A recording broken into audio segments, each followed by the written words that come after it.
All right. So, Dr. Hsu, welcome to the show. I want to get one thing out of the way for those of you that don't already know from the title that we're both named Helen. And for the purpose of this podcast, I'm going to call other Helen Dr. Hsu because that it just will help with the names. But Dr. Hsu, today we're going to be talking about beef. And so for people that don't know about the Netflix show Beef, why don't you break it down for us and tell us why you chose this as a show you'd like to speak on our podcast today? Yes, glad to be here, Helen. Beef is a Netflix series that they partnered with A24, which, as many of you might know, has made a lot of amazing Asian American content. Yeah. And I really wanted to talk about this show as it was so entertaining, but really brought up some themes I see a lot in clients that I work with, like super high functioning depression and anxiety. I believe Ali Wong referred to her character as having being angrily seeming together. And so I think you don't see a lot of anger allowed, I think, in Asian American characters. So it brought up a lot of great themes in one short series. You know, I love that you brought that up because I think what was really fascinating about the show, especially in hiring Ali Wong for this show, is how she seamlessly brought humor to her character. And I think there was almost like a humanity to that. As Asian American women, I think in order for us to be angry in the right way, it has to be applicable or funny in a way. And I feel like she spun it to that degree. What do you think about like high achievement married with the inability to get angry or the stigmatization of anger? What are your thoughts on that? I think that there is, we struggle with that whole model minority myth thing of you're just supposed to work harder than everybody else. And then the genderized racism that Amy Ali Wong's character also has to be like this great mom and this great wife and, look put together, have a certain aesthetic. So sort of, even when she's sort of coming apart at the seams, when her husband walks in, she's always like, I'm fine. Everything's great. And she literally goes and speaks at some conference and smiles about how you can have it all. And I think we are all fed that idea that's actually really harmful because it doesn't allow us to be just full holistic humans. I love that you said that because I remember before watching Beef, I watched the trailer. And in the trailer, there's a scene where she's like threatening someone on the phone and like there's a gun that she's pointing to the phone. And then her husband is like, honey? And it's almost like this humorous thing of like there's a lot of rage underneath that. And as a therapist, there's this thing called the anger iceberg where underneath anger, there's actually a mask of emotions buried underneath. And can you speak to the notion that we can't have it all, which I'm assuming that that's where you were getting at, that sometimes you can't be everything for everyone? I think that there are ways you could maybe do a large amount of things, maybe all, but honestly, not usually all at once. And more importantly, you shouldn't have to, right? That ultimately, Amy's character is sort of this super entrepreneur, mommy, wife, sort of looks like she has such a great life, but she's really miserable and lonely and feels ashamed of herself. There's like flashbacks in the show to her being a child who had a lot of shame. And so it's sort of like she's finding out that you can achieve all the things and it doesn't mean that you'll heal yourself. And I think that's important to realize. The model minority myth, chasing success in terms of finance or academics, can just be a way of not actually tending to self-compassion, self-knowledge, self-acceptance. And, Danny, Stephen Yuen's character has a different kind of genderized, right, rage that he feels like he has to take care of everybody in his family and he's terrified of failure. And so he also has rage, but then also feels like he has to act like, yes, it's all under control, Can you speak to that? Because when I work with clients, there's oftentimes a disconnect between high achievement can't be your end all. It's not a band-aid. It's not going to fix what's underneath here. And I feel like self-compassion, just from a consumerist standpoint, has become so commodified that in some ways I think we've taken self-compassion as an Eastern Buddhist practice and we've transformed it into a buzzword. And so for someone that's listening to this going, yeah, that sounds great, but what does that even mean? Like I can't fix it with high achievement. A lot of our listeners are 18 to 35. Many of them are women, and a lot of the women that listen are extremely high achieving, and they don't know what self-compassion is. And so can you break that down for us? Yeah. I mean, certainly I'm at Stanford University now, and I just see this basically every week, if not every day. Really? You know, smart, bright, high achieving people who I almost feel like sometimes is being hell bent on a capitalistic or a very externally showy type of success. While those are, admirable accomplishments, they tend to create kind of what I call lopsided human beings. Like we never got to develop other parts of ourselves. Lopsided. I've never heard it described that way. What is a lopsided?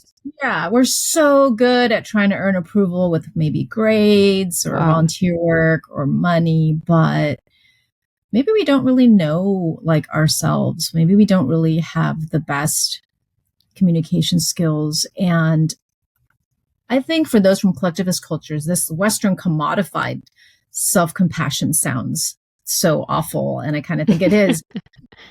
But I kind of put it in the bigger frame of the world or the universe where people of the global majority, if you're going to be a compassionate person and a force on this earth, that includes you. We're a part of this world. Interesting. And chasing perfectionism is basically guaranteed to make you miserable. So for someone that doesn't live in the mental health self-improvement space, I kind of want to highlight a lot of the systems that you've challenged in the last couple of seconds. Because you talk about capitalist society, you talk about perfectionism as a byproduct of living in capitalist society. You also talk about how sometimes the gap between the collectivist cultures that Asian American families do foster and the division when you leave the home creates a gap and a need to be high functioning in a way.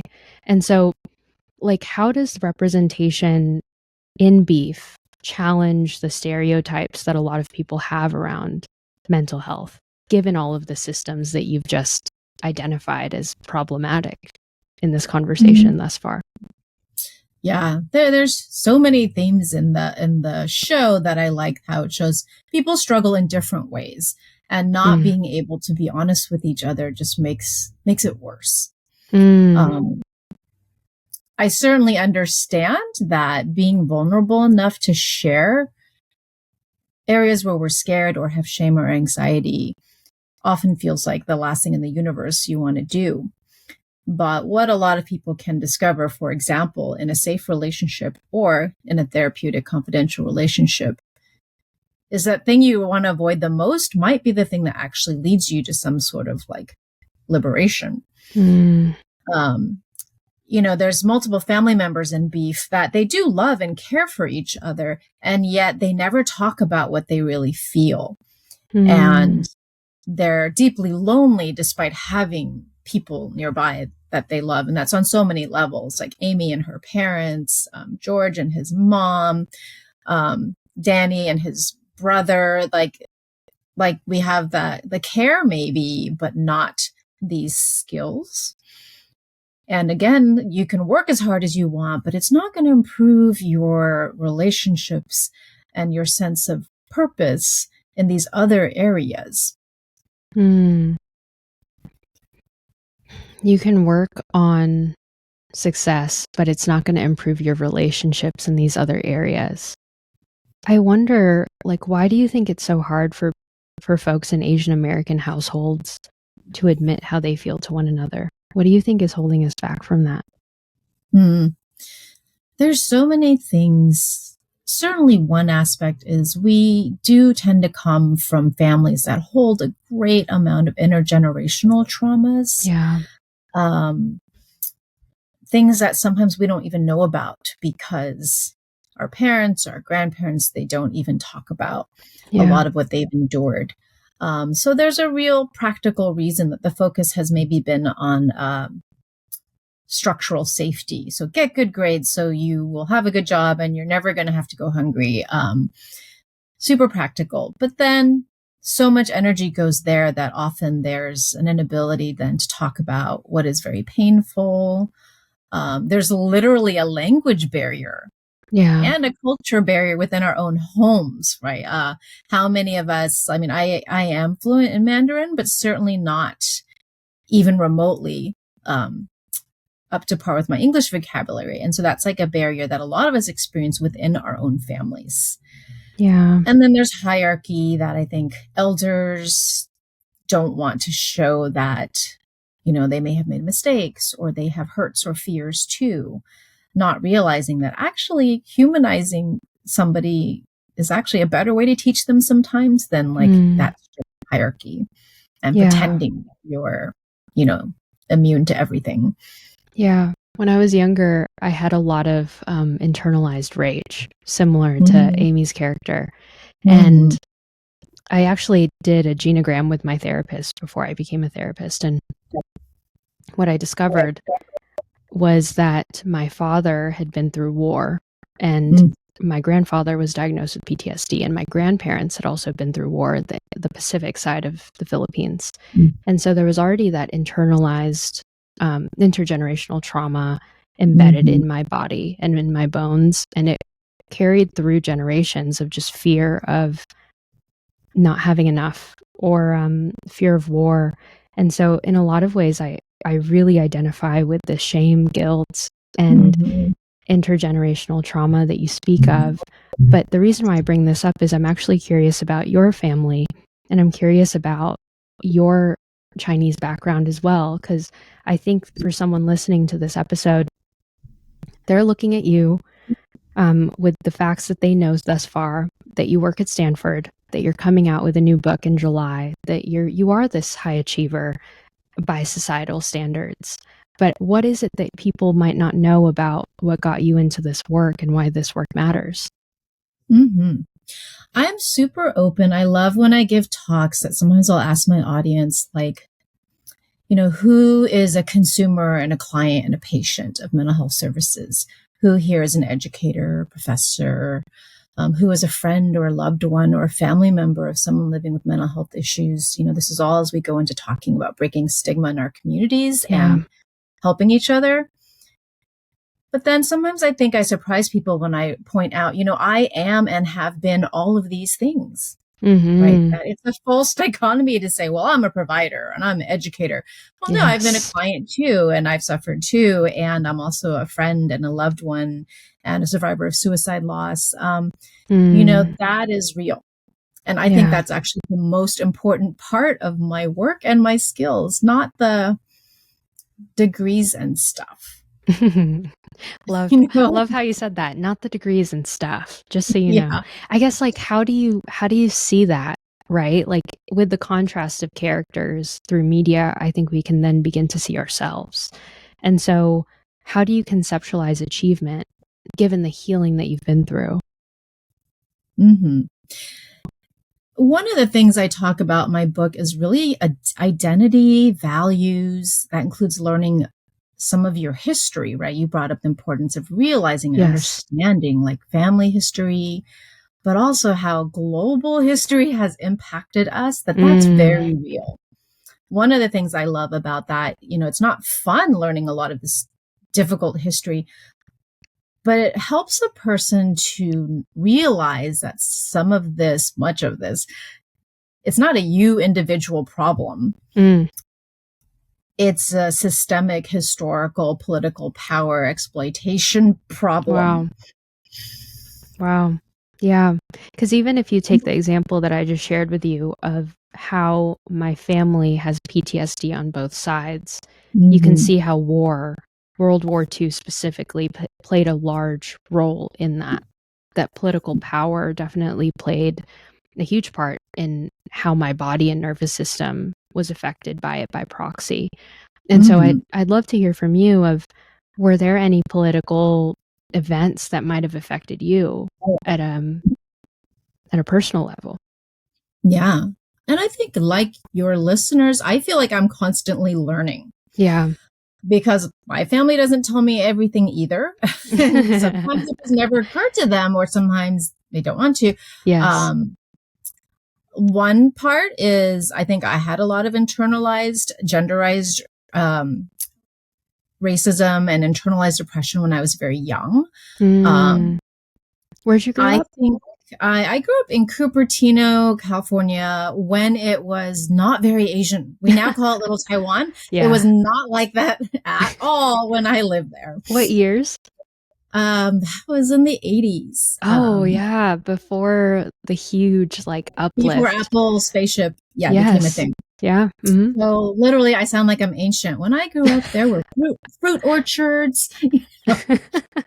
But I was very much minority at that time, and not a minority with a lot of money. We were not that kind of Taiwan immigrant. Wow. We really struggled a lot. A lot of the things that linger in my family and my history is about struggling financially, the lack of safety for so many years. I don't think that ever leaves a person. Yeah. How did that manifest? Even having comfort now, Yeah. I kind of want to lean into you as a child of I kind of want to picture it in my mind of what did little Helen Hsu look like, as a child that did struggle financially. How were you aware that this was actually affecting your body, that the financial struggles were? I'd love to hear more about that. Yeah, definitely not. I think when you're young, when I was young, you're just, it's just so much focused on, I just want to fit in. I want to be cool. Yep. I want to look cool. So it would be things like, well, we can never shop at the name brand store, but I can buy secondhand or at the flea market and attempt to look the part. Right. So interesting that thrifting is cool now, but it was back then it was not. Yeah, it was of necessity. And then it does play into sense of that anxiety or that insecurity brings up a sense of anxiety, of unrest, but it also limits hope. I really I never pictured myself going to whatever university, whatever. It was really hard to actually imagine a positive future, which is really a negative experience, Wow. I mean, in hindsight, it's likely I might have qualified for a depressive episode, even though I was quite young. And yet having some advantages, despite not a lot of means, extremely supportive parents, even though we could never talk about our feelings. And then we were struggling with that. And things that my family didn't tell me till much later, right? Like how my family had fled from the communists in China and left so much behind and then had to start over. Also add to that, everything I say about my leadership positions, I've been president of some national orgs in psychology, but what I realized is everything I learned about leadership and confidence in that way really came from eventually becoming an Asian American Studies minor at UCLA. Really? I don't think it was psychology that taught me anything about my identity or my history or leadership. It was Asian American Studies. Wow. That gave me a political education. What was it about being an Asian American Studies minor at UCLA that kind of woke you up to that? I realized how much I didn't know and how much made more sense. Now that I had a context, it really helped me externalize, again, some of that internalized depression. Yeah. And almost detox myself. So that was huge. Instead of always feeling like something's wrong with me or my family, or I'm embarrassed about my family's not cool or doesn't have nice things or doesn't know things. It was no, actually, learning to see the reasons for that were not us, and also learning to realize our areas of resilience. And it's complicated that as I got even older, I also had to grapple with the fact that as much as I love Taiwan and for Taiwan independence, actually my family were also the settlers there. Wow. It's a lot to grapple with. Mm-hmm. That, you know, it's a complex thing that we are settlers here on indigenous land, and the land that I was born on and that I love also actually, you know, is indigenous land. And so it's super complicated about who has power and not. Like we all have privilege and oppression, and really locating myself in that was important. Yeah, I never thought of it that way because my last name is Garcia and I have Portuguese and Spanish descent from the Philippines.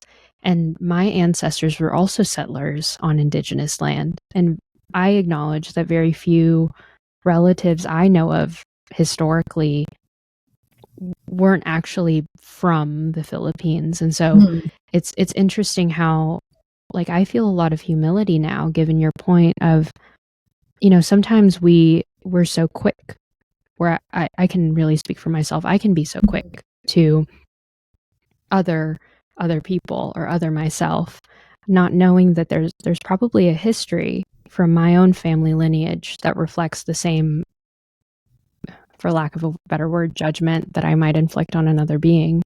So how do you, I guess, like, how do you think about that? Or how have you grappled with a sense of self-compassion when it comes to that acknowledgement that you just mentioned? It's really, I think, for all of us, right? It's finding a sense of purpose and meaning. And, you know, while there's no point in, I think sometimes I see people I work with get into just constant guilt and self-flagellation, flagellation. Yes. It's like, I have that's been not one really of them either. Right? Yes. That we don't need you to suffer. It's more like, wow, I have this difficult knowledge, but this is my opportunity to try and make some shifts in like generational, like curse breaking or trauma, like understanding and maybe lessening, right? To actually change some dynamics to maybe be healthier. Yeah. And finding, again, so I had mentioned values as being really important. That part of what happens in beef, part of what happens, I think, with the unhappiness of high achieving people I work with is we get so sort of brainwashed by capitalism and trying to impress other people that we might have completely lost sight of what actually makes me feel meaning.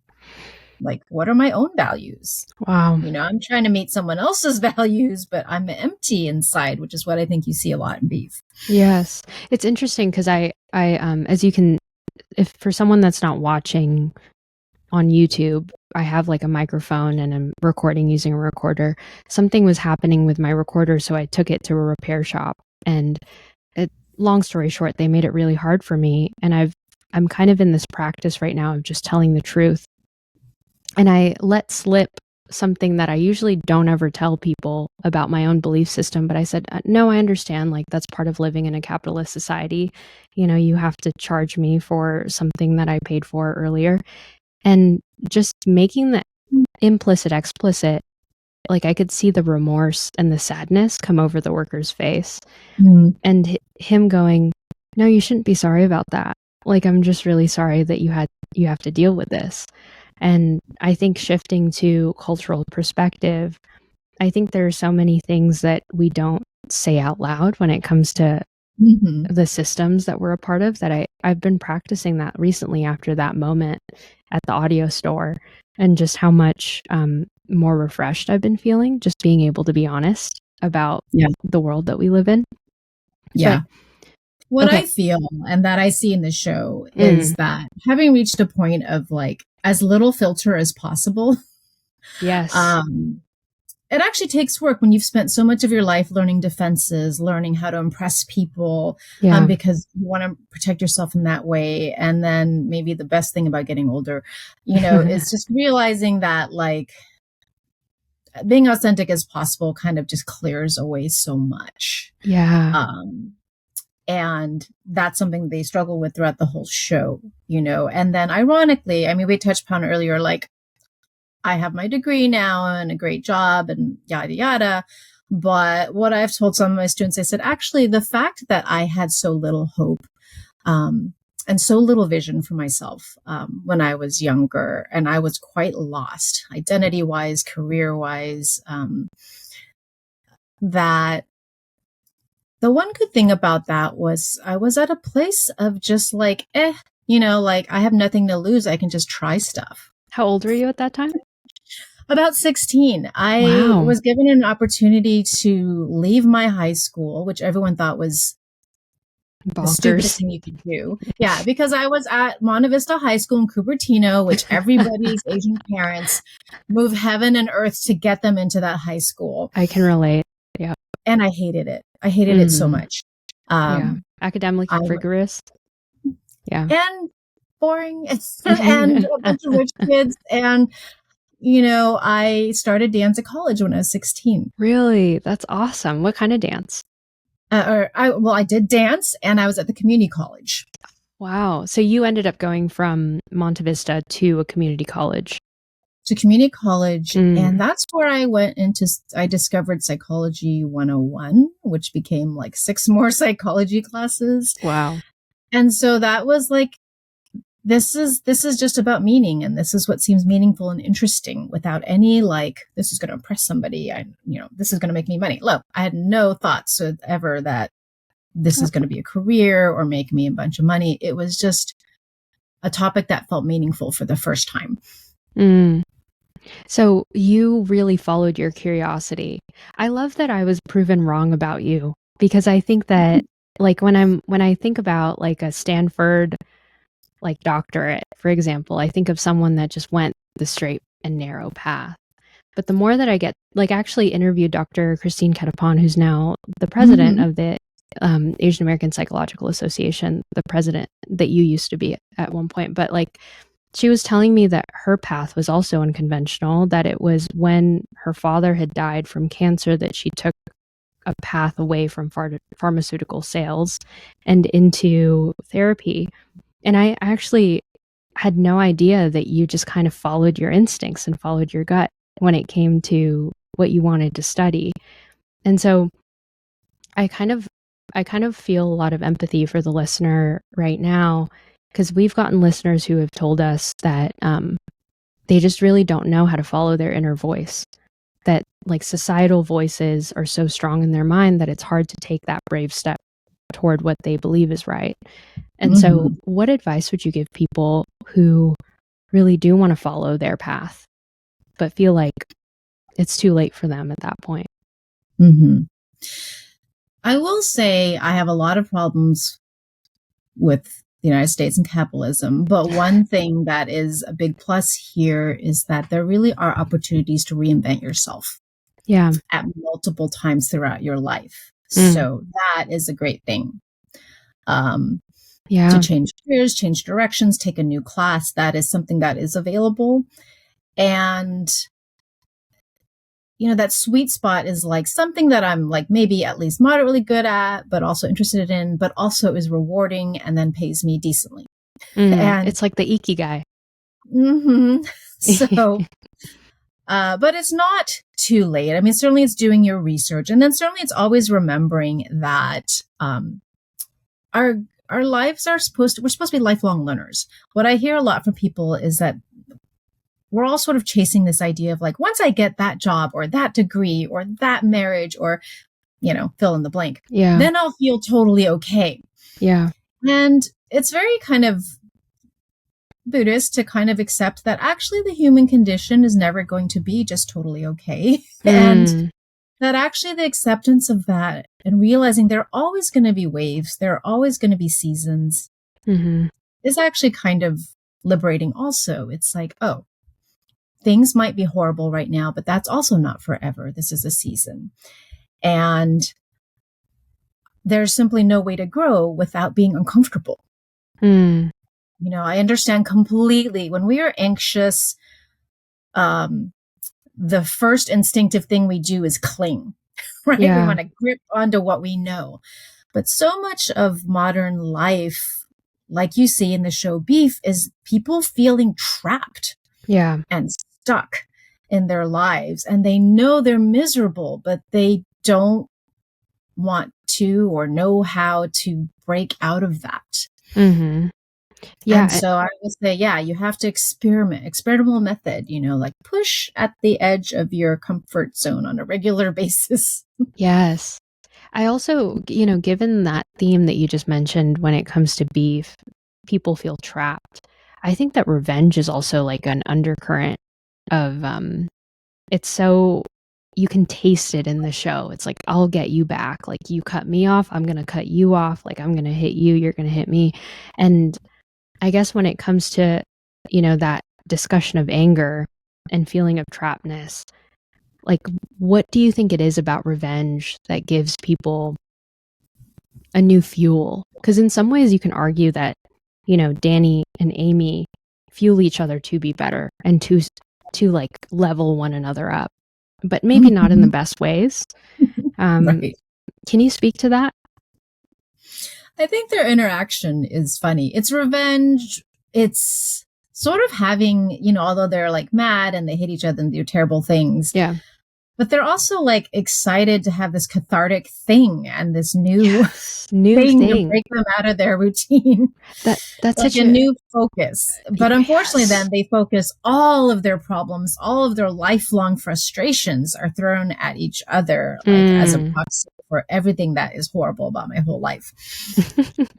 Yeah, I think that's such a great, that's what therapists would call a maladaptive coping skill, right? Like, you're so new, but I also hate you. And so I'm going to channel all of the things. It's like, if you were to look into psychodynamic therapy, it's a type of sublimation of taking everything that I hate and just pouring it into this one thing, which can be productive at times, because you can argue that the characters do find it productive and fueling at certain points, but it isn't really what's happening. Let's talk application here. Like, how do you think people in the modern age do this? Like, in the feeling of trappedness, they might put everything into something that's not working. Shopaholics, alcoholism, anything else that you start to see too. Yeah, I think the modern life, right? How many of us have literally wasted hours of our lives doing who knows what, scrolling? That's so true. That's so true. Just because it starts out like amusing me, entertaining me, distracting me, and that's fine and it's not bad. But then there's like this tipping point where it's like, it's not fun anymore. It becomes an addiction. Like, I don't know what to do with myself. I don't know how to be alone with my thoughts. Yeah.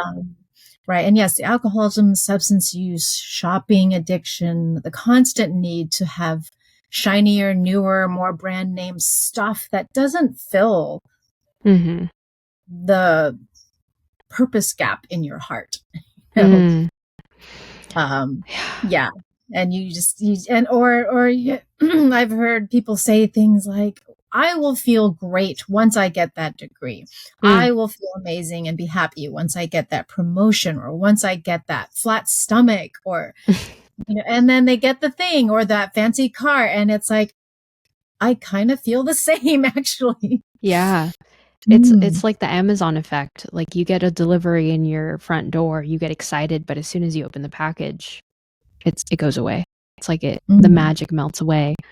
Let's transition into cultural perspectives in therapy, where there's a line that you mentioned to me that one of the characters says about going to therapy.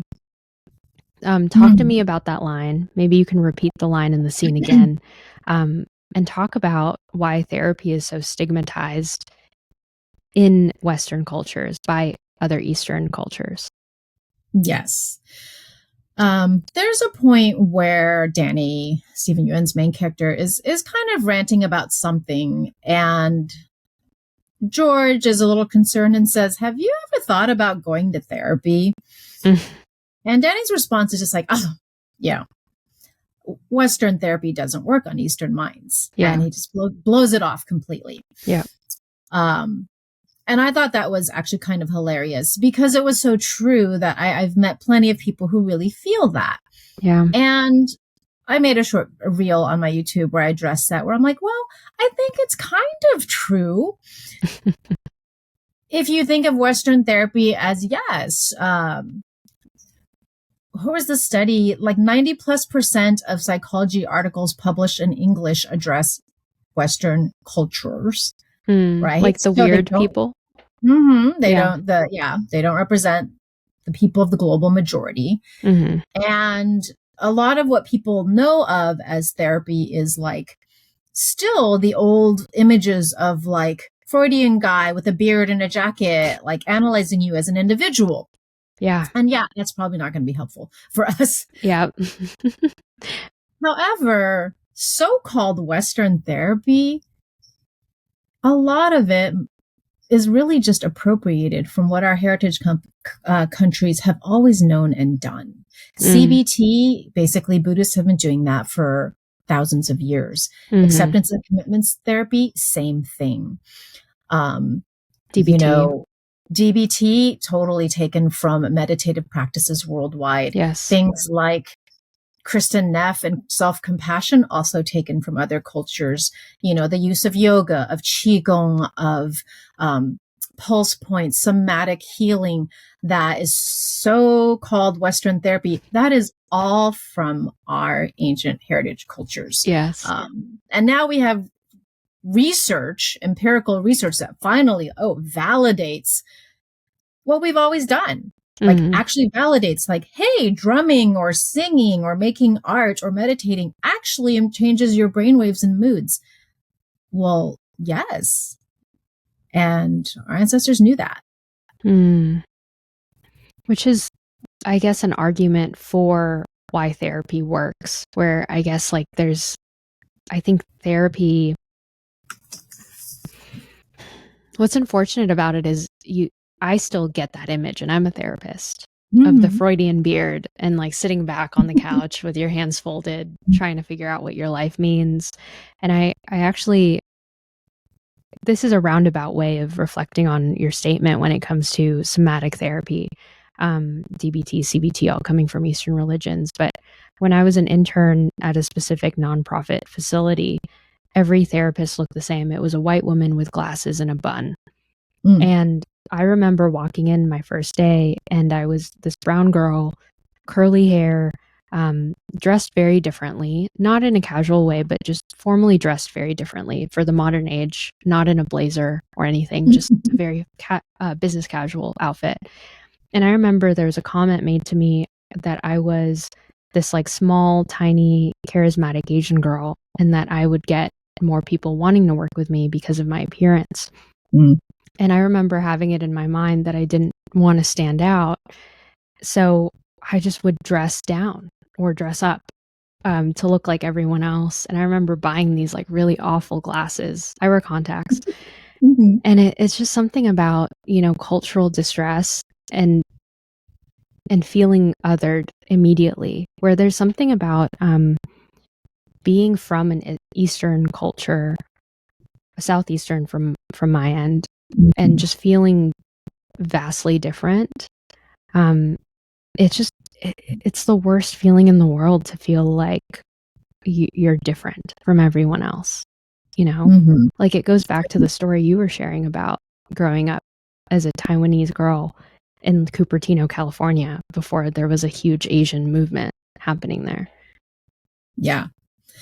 And I'm so thankful for Daryl Hsu and all the researchers who really have put into words what microaggressions are. Yes. And how, all these things that seem very little, but when they are constant, quite literally every day of your life, that they really start to wear you down and cause psychological harm. Yes. And then how, again, when we get brainwashed into trying to be a certain something, we also confuse ourselves. Another of the top tips I try to remind people is, can we not get into meta emotions, which is feelings about our feelings? Wow. So, right, that judgment, like that internalized oppressor, we're so judgy. So something happened, it's a microaggression. I'm made to feel, different in a not good way at work. But now I'm judging myself and I'm ashamed of my anger, or I'm ashamed of my shame, and I'm just kicking myself in this weird circle. It's like, I like time that. out. It's just like, time out. Where is this coming from? Yes. Yeah. And yeah. And so being able to identify like, hey, that was a racist microaggression or a sexist microaggression. It's like, this is not about me. This is about you. Wow. I love that because it forces you to stop and not act on the emotion or trying to fix it away. Because I think if you took my example, you would notice how I took a person's comment, felt shame about it, about my appearance, and I ran with it. And rather than addressing my own shame, I wanted the shame to go away. And I think that that's something that I've struggled with. And I'm really grateful that there's a word for it of let's not, what would you say? Like, let's not use meta emotions. Mm-hmm. It's very interesting. I want to delve into two topics that we've been kind of talking about in parallel, because I feel like it's relevant to what we're talking about right now when it comes to like cultural perspective and high functioning perfectionism, where you talk about Ali Wong's character, Amy, and you talk about how she's trying to be all of these different things, the perfect mom, the perfect entrepreneur, the perfect wife, and the complexities that come with that, and like having to put on this like beautiful face every single time. I think that that happens a lot to Asian women, where we have to be presentable, we have to be easy to work with, we can't make a fuss, we have to keep our head down. That the whole notion of the model minority myth. And to your point, like sometimes we don't even know that we're doing it. And so, what three things do you think you can provide as practical coping mechanisms or coping tools to take down that defense? Mm-hmm. It's a big topic. I would say one is that sort of time out moment. Yeah. Giving yourself a pause to observe a little. And I always say, we often say at our clinic, like, stop shoulding all over yourself. I love that. Like, there's so many should. I shouldn't feel this. I should do that. I should be like this. Stop. Time out. Where did that should come from? Who said so? Why? That sometimes we're so fast with that should that we've shut ourselves down before we could even consider, like, maybe I should express this. Maybe I can delegate this. Maybe I should ask for help now. We shut ourselves down. So taking that pause, doing that self-reflection, and finding that place to explore and validate what is authentic, to make yourself whole. I hear so many people who are bi or multicultural, or dealing with multiple roles as a daughter, a worker, a spouse, just feeling so fractured, trying to be all these things, but not feeling like a coherent, whole, healthy being. If you can find a space to do that, and if you don't have access to that kind of friendship or relationship or therapist, there is such a power in things like art and journaling that, again, the research backs up what we've always known. The worst thing to do is ruminate in your head over and over and over. So whatever your modality is it journaling? Is it singing? Is it movement? Get it out. That the more we suppress, the more we ruminate, the more we get stuck in patterns that maybe they were helpful at one time to help us survive, but now they are outdated and they may be holding us back. Yeah. So if I'm hearing you correctly, time out, self-reflection, and even if you don't have that community, find something creative to just let it move through your body, let it out in some way. Okay. There's even one short scene in Beef that I think a lot of people overlook, but I was like, I see this all the time, where the child, Amy's and George's little girl, June, cutest thing ever, is drawing. And her mom comments, because then the grandma and her dad kind of were like, oh, she likes art. We should like train her to do good art, right? Oh my gosh. Yeah, and Amy says, just let her do art because she is less anxious and she doesn't pick her skin as much when she draws freely. I forgot about that. Yes, because that's capitalism, right? Yeah. We are made to feel that if I make art, but it's not good enough to sell, then it's not good. But that's not the function of art. Yeah. Oh my gosh. The function of art is to sort ourselves out, express ourselves, And so I love it. It's like, yeah, so June doesn't get anxious or pick her skin when she makes art, because that's what we do. When we're not expressing ourselves, we do stuff like that. We pull our hair, we overshop, we drink too much, et cetera, et cetera, et cetera. We're looking for an outlet. You're supposed to have outlets. We all need outlets, but are they like constructive ones, authentic ones, or are they these ones that wind up later making us feel worse? Dr. Hsu, you just spoke to childhood Helen, who felt like childhood Helen Garcia, not childhood you, but when I was younger, I loved to play the guitar. And recently I was actually talking to one of my friends about this, where I recently sold my guitar. And my friend was asking me, it's like, why did you do that? I was like, I'm just not very good. And you even saying that art is not about achievement and being really good. It's figuring yourself out and having a sense of self-expression. And so I think what you just said is going to speak to so many people, especially like little children in us, like all the little kids in us who felt like we had to be good in this capitalist society. That was so powerful. I got really emotional by what you said. Yeah. I love that. I know we only have a couple of minutes, and I want to be really respectful of where you're providing us your time, but you talk about the fact that a lot of people in many towns and communities oftentimes may not have access to the right therapist or not have the right space to have these safe conversations, which is why you're releasing your Healing Trauma Workbook in July. And so I'd love for you to promote whatever you want to promote and to speak about this book, because I feel like it's going to serve so many people. Thank you. Yeah. I have thought for many years that I wish someone would write just a tool, a self-help tool, and a little guide or outline that people could use, specifically inclusive of Asian American culture and values. New Harbinger, my publisher, has a lot of really awesome books, and I would often share them with clients and friends, and they'd say, this is pretty good, but it doesn't talk about like my huge burden of like parental obligation or my identity experiences or my racism experiences, so it doesn't integrate that part of my existence. So I finally wrote the book that's been in my mind for a while. And I knew I've written some academic chapters and things like that before, but I realized, what's the point of talking to other academics? This is sort of a simple tool to just kind of explore and think and organize. And I hope also feel validated. And there's lots of stories in there, because again, our cultures always learn by talking story, and just understanding that lots and lots of other people are struggling with the intergenerational trauma, the difficulties of just being human in this age. Yeah. And it's a tool that is available for those who, you could use it with a therapist or with a loved one, but if you don't have access to that, at least it's something.